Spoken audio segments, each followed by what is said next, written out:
Now, as we talked about in our first set of stories on transformations, appearances can be deceiving.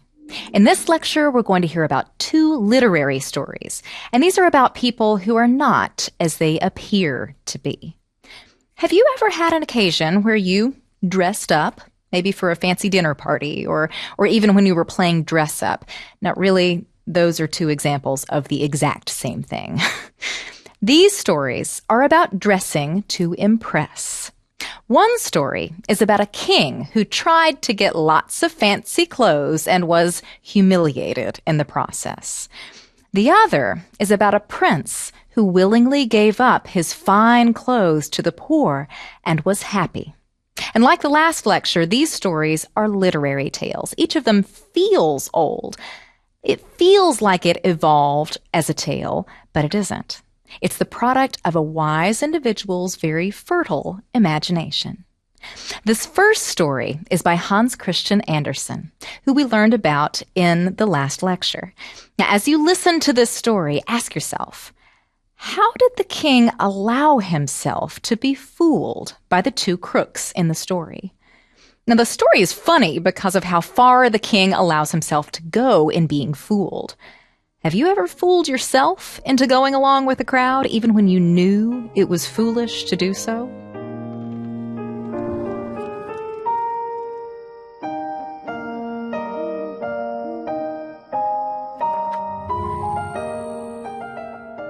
Many, many years ago, there lived an emperor who thought so much of his new clothes that he spent all of his money in order to obtain them. The only thing he thought anything of was how to drive out and show off his new suit of clothes. He had a coat for every hour of the day. The great city where he resided was very happy and pleasant. Every day, many strangers from all over, all parts of the globe arrived. One day, 2 swindlers came to the city. They made people believe that they were weavers and declared they could manufacture the finest cloth to be imagined, exceptionally beautiful. And the clothes made of their material possessed the wonderful quality of being invisible to any man who was not fit for his job or who was unpardonably ignorant.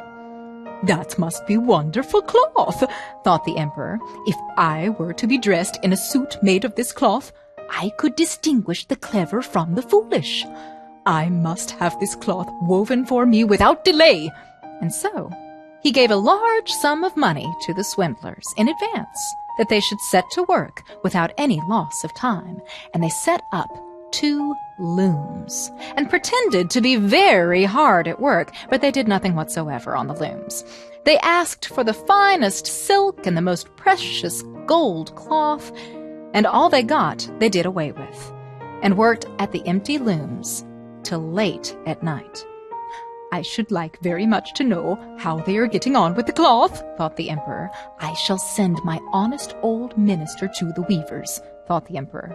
"He can judge best how the stuff looks, for he is intelligent." The good old minister went into the room where the swindlers sat before their empty looms.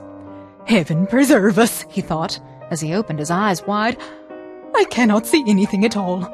Is it possible that I am not fit for my office? Oh, no, I cannot say that I am unable to see the cloth." "Now, have you got nothing to say?" said one of the swindlers while he was busily pretending to be weaving. "Oh, it is very beautiful," said the old minister, looking through his glasses. What a beautiful pattern and colors. I shall tell the emperor that I like the cloth very much." "We are pleased to hear that," said the 2 weavers. Now the swindlers asked for more money, silk and gold cloth which they required for weaving. They kept everything for themselves, and they continued to work on the empty looms, and soon afterwards the emperor sent another honest courtier to the weavers to see how they were getting on, and if the cloth was nearly finished. And like the old minister, he looked, and he looked, but he could see nothing. as there was nothing to be seen. "Is it not a beautiful piece of cloth?" asked the two swindlers, showing him and explaining to him the magnificent pattern, which, however, did not exist. "It is my good appointment for which I am not fit. I must not let anyone know it." And he praised the cloth, which he did not see, and expressed his joy at the beautiful colors and the fine pattern. "It is excellent," he said to the emperor. Everybody in the whole town talked about the precious cloth. And at last, the emperor wished to see it for himself, while it was still on the loom. With a number of courtiers, including the two who had already been there, he went to the two clever swindlers, who now worked as hard as they could, but without using any thread. "Is it not magnificent?" said the two statesmen who had been there before. "Your Majesty must admire the colors and the pattern." And then they pointed to the empty looms. "What is this?" thought the emperor. "I do not see anything at all. That is terrible. Am I ignorant? Am I unfit to be emperor? Oh, that would indeed be the most dreadful thing that could happen to me." "Really," he said, turning to the weavers, "your cloth has our most gracious approval." And nodding contentedly, he looked at the empty looms, for he did not like to say that he saw nothing. All his attendants who were with him looked, and although they could not see anything more than the others, they said, like the emperor, "It is very beautiful."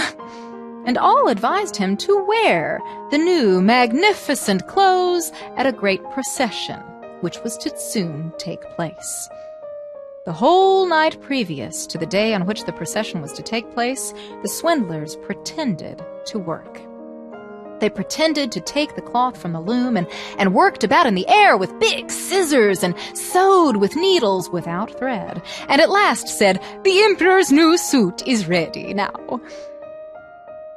The emperor and all of his barons came into the hall, and the swindlers held their arms up as if they held something in their hands and said, "These are the trousers, this is the coat, and here is the cloak," and so on. "They are all as light as a cobweb, and one must feel as if one had nothing at all upon the body. But that is just the beauty of them." "Indeed," said all of the courtiers, but they could not see anything, for there was nothing to be seen. The emperor undressed, and the swindlers pretended to put the new suit upon him, one piece after another. "Does not my new suit fit me marvelously?" Then he turned once more to the looking-glass, that people should think he admired his garments. The chamberlains, who were to carry the train, stretched out their hands to the ground as if they lifted up the train, and pretended to hold something in their hands. They did not like people to know that they could not see anything. The emperor marched in a procession under a beautiful canopy, and all who saw him in the street and out of the windows exclaimed, "Indeed, the emperor's new suit is incomparable! What a long train he has! How well it fits him!" Nobody wished to let others know that he saw nothing.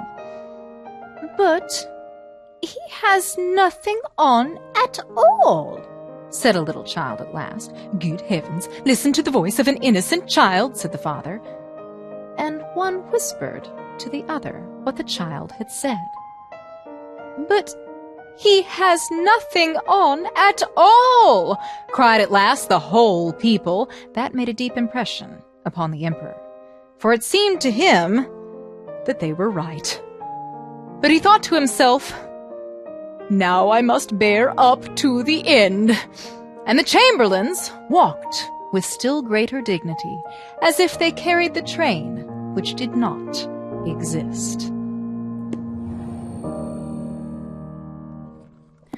What if someone tricked you into walking around in nothing but your underwear?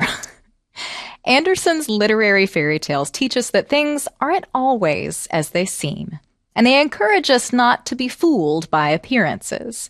Now, in this case, the emperor was fooled into thinking that the men were really fine tailors. Has anyone ever impressed you at first glance? And have you ever had a feeling that someone may not be all that everyone else thinks they are? The story also teaches us that manipulation can be a powerful tool, and to be very wary of people who try to make us do something that we know isn't right. Have you ever known something was wrong or right, but no one else was saying it? Did you speak up?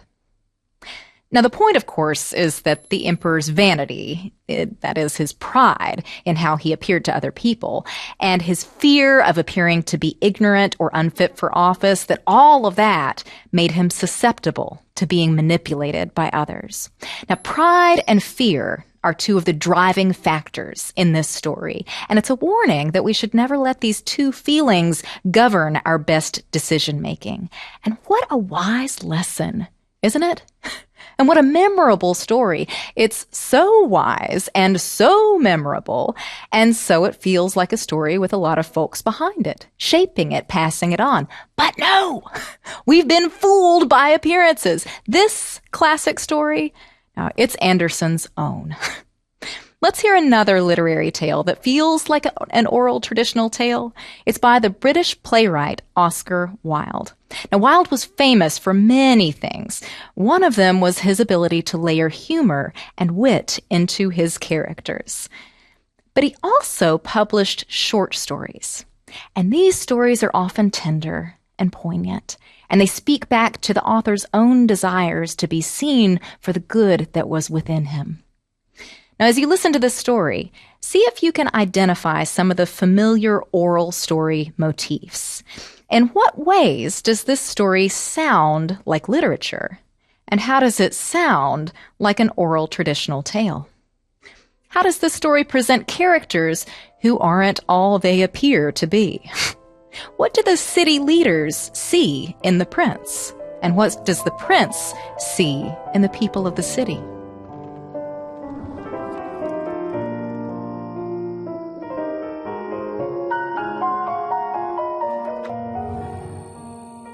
High above the city, on a tall column, stood the statue of the happy prince. He was gilded all over with thin leaves of fine gold. For eyes he had 2 bright sapphires, and a large red ruby glowed on his sword hilt. He was very much admired indeed. One night there flew over the city a little swallow. His friends had gone away to Egypt 6 weeks before, but he had stayed behind, for he was in love with the most beautiful reed. Now, a reed is a stalk of tall grass that grows out in marshes. He had met her early in the spring, and had been so attracted by her slender waist that he had stopped to talk to her. "Shall I love you?" he said, and the reed made him a low bow. And so he flew round and round her, touching the water with his wings and making silver ripples. This lasted all through the summer. And then autumn came. "Will you come away with me?" he finally said to her. But the reed shook her head. She was so attached to her home. "You have been trifling with me," he cried. "I am off to the pyramids. Goodbye." And he flew away. All day long he flew, and at nighttime he arrived at the city, and he saw the statue on the tall column. "I will put up there," he cried, and he alighted just between the feet of the happy prince. "I have a golden bedroom," he said softly to himself as he looked round and as he prepared to go to sleep. But just as he was putting his head under his wing, a large drop of water fell on him. "What a curious thing!" he cried. "There's not a single cloud in the sky." And then another drop fell. "What is the use of a statue if it cannot keep off the rain?" he said. A third drop fell, and he looked up and saw, what did he see? The eyes of the happy prince were filled with tears, and tears were running down his golden cheeks. His face was so beautiful in the moonlight that the little swallow was filled with pity. "Who are you?" he asked. "I am the happy prince." "Why are you weeping, then?" asked the swallow. "You have quite drenched me." "When I was alive and had a human heart," answered the statue, I did not know what tears were, for I lived in the palace of Sans-Souci, where sorrow is not allowed to enter. In the daytime I played in the garden, and in the evening I led the dance in the great hall. Round the garden ran a very lofty wall, but I never cared to ask what lay beyond it. Everything about me was so beautiful. My courtiers called me the Happy Prince, and happy indeed I was, if pleasure be happiness. So I lived, and so I died. And now that I am dead, they have set me up here so high that I can see all the ugliness and all the misery of my city. And though my heart is made of lead, yet I cannot choose but weep. What? Is he not solid gold? Said the swallow to himself. Far away, continued the statue in a low, musical voice, far away, in a little street, there is a poor house. I can see a woman seated at her table. Her face is thin and worn, and she has coarse, red hands, all pricked by the needle, for she is a seamstress. In a bed in the corner of the room, her little boy is lying ill. He has a fever, and he's asking for oranges. His mother has nothing to give him but river water, so he is crying. Swallow, little swallow, will you not bring her the ruby out of my sword hilt? My feet are fastened to this pedestal, and I cannot move. I am waited for in Egypt, said the swallow. Swallow, little swallow, said the prince, will you not stay with me for one night and be my messenger? The boy is so thirsty, and the mother so sad. It is very cold here, but I will stay with you for one night and be your messenger. Thank you, little swallow, said the prince. So the swallow picked out the great ruby from the prince's sword and flew away with it in his beak over the roofs of the town. He passed by the palace, and he heard the sound of dancing. A beautiful girl came out on the balcony. I hope my dress will be ready in time for the state ball, she answered. The seamstress is so lazy. He passed over the river and saw the lanterns hanging to the masts of the ships. And at last he came to the poor house and looked in. The boy was tossing feverishly on his bed, and the mother had fallen asleep. She was so tired. In he hopped and laid the great ruby on the table beside the woman's thimble. Then he flew gently round the bed, fanning the boy's forehead with his wings. How cool I feel, said the boy. I must be getting better. And he sank into a delicious slumber. And then the swallow flew back to the happy prince. It is curious, he remarked, but I feel quite warm now, although it is so cold. That is because you have done a good action, said the prince. And the little swallow began to think, and then he fell asleep. Thinking always made him sleepy. When day broke, he flew down to the river and had a bath. And later, when the moon rose that night, he flew back to the happy prince. Tonight I go to Egypt, he cried. Swallow, swallow, little swallow, said the prince, will you not stay with me for one night longer? But I am waited for in Egypt, answered the swallow. Swallow, swallow, little swallow, said the prince. Far away, across the city, I see a young man in a garret. He is leaning over a desk covered with papers. He is trying to finish a play for the director of the theater, but he is too cold to write any more. There is no fire in the grate, and hunger has made him faint. I will wait with you one night longer. Shall I take him another ruby? Oh, alas, I have no rubies now, said the prince. My eyes are all that I have left. They are made of rare sapphires. Pluck out one of them and give it to him. He will sell it to the jeweler and buy food and firewood and finish his play. Dear prince, said the swallow, I cannot do that. And he began to weep. Swallow, swallow, little swallow, said the prince. "Do as I command you." So the swallow plucked out the prince's eye and flew away to the student's garret. It was easy enough to get in. There was a hole in the roof, and through this he darted and came into the room. The young man had his head buried in his hands, so he did not hear the flutter of the bird's wings, and when he looked up, he found the beautiful sapphire. "I am beginning to be appreciated," he cried. "This is from some great admirer. Now I can finish my play." And he looked quite happy. The next day the swallow flew down to the harbor. He watched the sailors hauling big chests. "Heave ahoy!" they shouted. "I am going to Egypt," cried the swallow, but nobody minded. And when the moon rose, he flew back to the happy prince. "I am come to bid you goodbye," he cried. "Swallow, swallow, little swallow," said the prince, "will you not stay with me for one night longer?" "It is winter," answered the swallow, "and the chill snow will soon be here. Dear prince, I must leave you, but I will never forget you. And next spring I will bring you back 2 beautiful jewels in the place of the ones that you have given away. The ruby shall be redder than a red rose, and the sapphire shall be as blue as the great sea."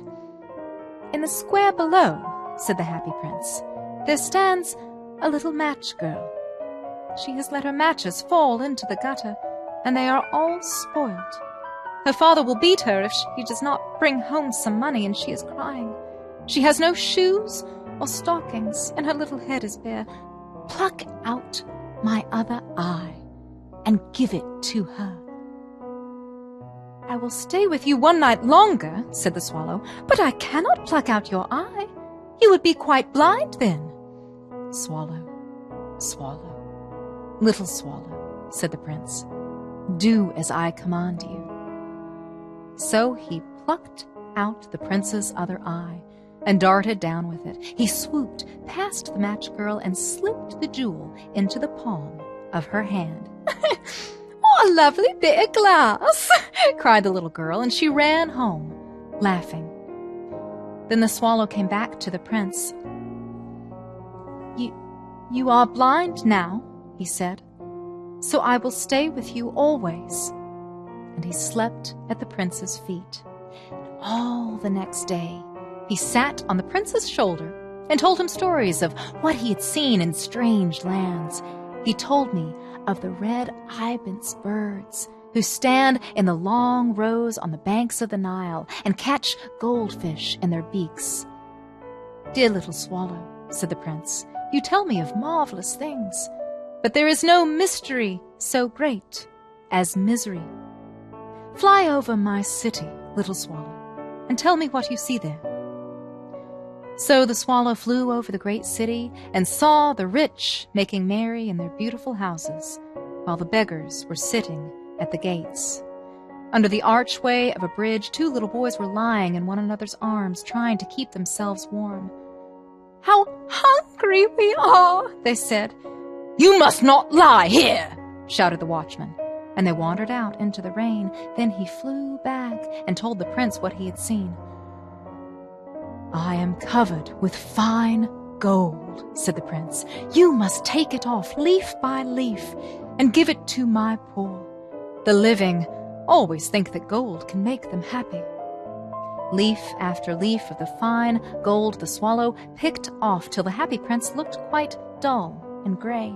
Leaf after leaf of the fine gold he brought to the poor, and the children's faces grew rosier, and they laughed and played games in the street. "We have bread now," they cried. When the snow came, and after the snow came the frost, the streets looked as if they were made of silver. They were so bright and glistening. Long icicles like crystal daggers hung down from the eaves of the houses. The poor little swallow grew colder and colder, but he would not leave the prince. He loved him too well. And at last he knew that he was going to die. He had just the strength to fly up to the prince's shoulder once more. "Goodbye, dear prince," he murmured. "I am glad that you are going to Egypt at last, little swallow," said the prince.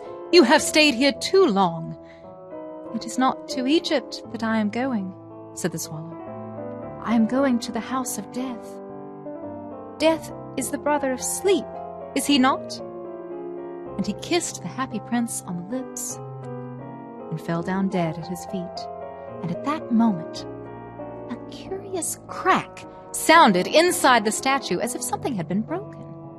The fact is that the leaden heart had snapped right in two.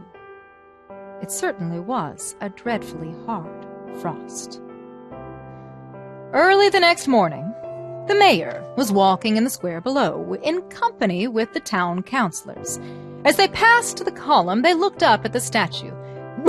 "Dear me, how shabby the happy prince looks," he said. "How shabby indeed," cried the town councillors, who always agreed with the mayor, and they went up to look at it. "The ruby has fallen out of his sword. His eyes are gone, and he is golden no longer," said the mayor. "In fact, he is little better than a beggar." "Little better than a beggar," said the town councillors. "And here is actually a dead bird at his feet," continued the mayor.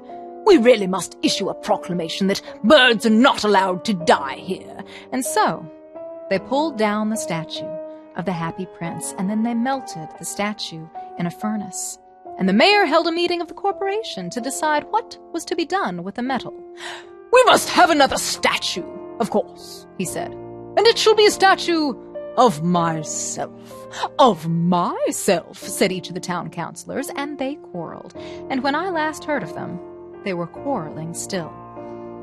"What a strange thing," said the overseer of the workmen at the foundry.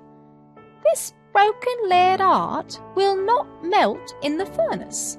We must throw it away." So they threw it on a dust heap, where the dead swallow was also lying. "Bring me the two most precious things in the city," said God to one of his angels. And the angel brought him the leaden heart and the dead bird. "You have rightly chosen," said God. "For in my garden of paradise this little bird shall sing forevermore. And in my city of gold the happy prince shall praise me."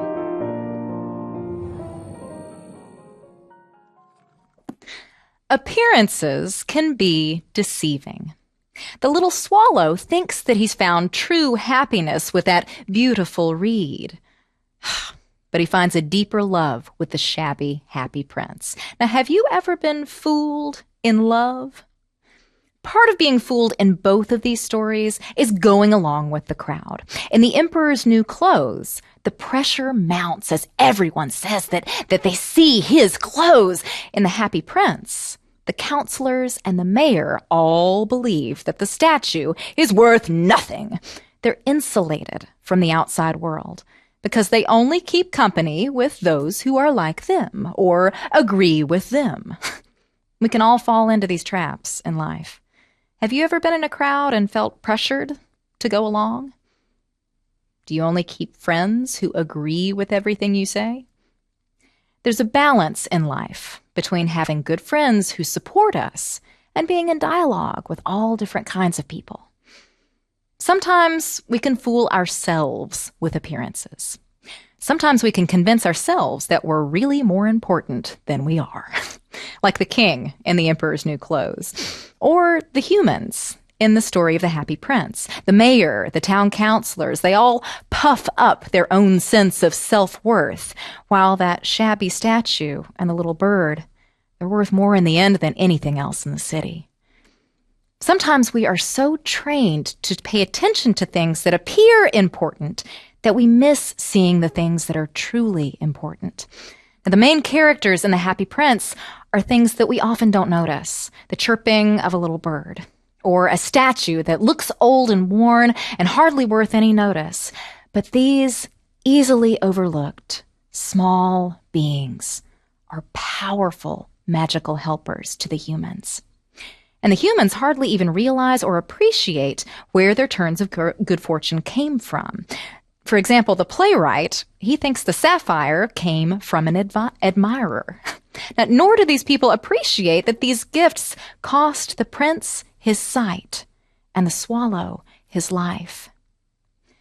Has anyone ever given you a gift?